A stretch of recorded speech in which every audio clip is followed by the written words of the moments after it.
દાનમાં સૌથી શ્રેષ્ઠ દાન એટલે અન્નદાન। ત્યારે જામનગરમાં ભૂખ્યાઓ માટે અન્નદાનનું ભગીરથ કાર્ય ચલાવવામાં આવે છે।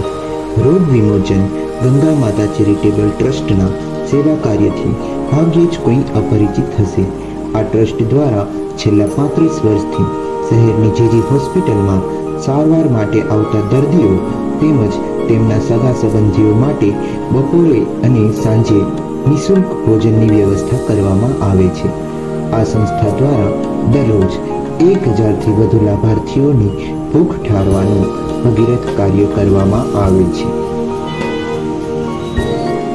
રોગ વિમોચન શ્રી ગંગા માતા ચેરિટેબલ ટ્રસ્ટ હું મેનેજિંગ ટ્રસ્ટી છું।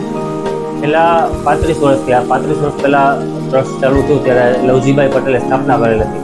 તે પોતાના ઘરેથી 2 વ્યક્તિઓને ટિફિન બનાવી હોસ્પિટલના ગ્રાઉન્ડમાં ઊભા રહેતા, જે જરૂરિયાત લાગે તે લોકોને તે ટિફિન આપતા હતા। તે પછી તે લોકોએ ટ્રસ્ટની સ્થાપના કરી અને ધીમે ધીમે કરીને આજની તારીખે આપણે 1100થી પ્લસ લોકો જમવાનું લાભ લે છે, જેમાં હોસ્પિટલના દર્દીઓ, તેના સગાવાલા અને ગામના ગરીબ લોકો। આ ગંગા માતા ચેરિટેબલ ટ્રસ્ટની સ્થાપના આજથી 35 વર્ષ પહેલા સ્વર્ગવાસી લવજીભાઈ પટેલે કરી હતી। તેઓ શરૂઆતમાં હરિદ્વાર હતા, ત્યાંથી તેઓ જામનગર આવ્યા ત્યારે તેમને લોકોની સેવા કરવાની ઈચ્છા થઈ હતી, જેથી શરૂઆતમાં તેઓ ઘરેથી રોજ 2 ટિફિન બનાવી જીજી હોસ્પિટલમાં બહાર ઊભા રહેતા હતા અને જરૂરિયાતમંદોને ટિફિન આપતા હતા। ત્યારબાદ ધીરે ધીરે આ સેવા કાર્યનો વ્યાપ વધતો ગયો અને એક ટ્રસ્ટ બનાવવામાં આવ્યું, જેનું નામ ગંગા માતા ચેરિટેબલ ટ્રસ્ટ રાખવામાં આવ્યું હતું। 2 લોકોથી શરૂ થયેલી આ સેવા આજે દરરોજ 1000થી 1200 લોકો સુધી પહોંચી છે।